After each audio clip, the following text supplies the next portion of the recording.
Welcome to the Learning Pines YouTube. We hope this video helps. You start by cutting power at the breaker and confirming no voltage with a non-contact tester. That prevents shocks. Next, shut off the cold water feed and open a hot faucet to release pressure, because working on a pressurized tank is dangerous. Attach a hose to the drain valve and lower water to about 1/4 full.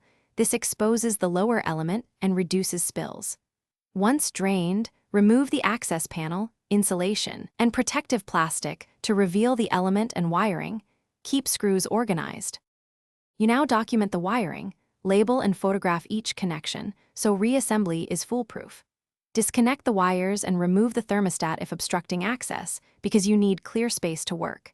Use a 1-1/16-inch element wrench or socket and apply steady counterclockwise force. If stuck, slightly open and close the valve to relieve pressure and try again. Once the element comes free, clean the tank threads and inspect the gasket surface. A smooth mating surface ensures a watertight seal when you fit the new element. You install the new element with a fresh gasket, hand tightening then a small additional turn. This seals without warping. Reattach the labeled wires exactly as removed and replace insulation and the access cover. Reopen the cold water supply slowly to refill the tank. Bleed air at a hot faucet until flow is steady, because powering a dry element causes burnout.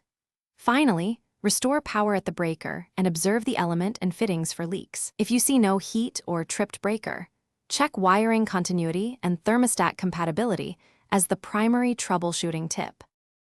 Thanks for watching. Consider subscribing if we helped you.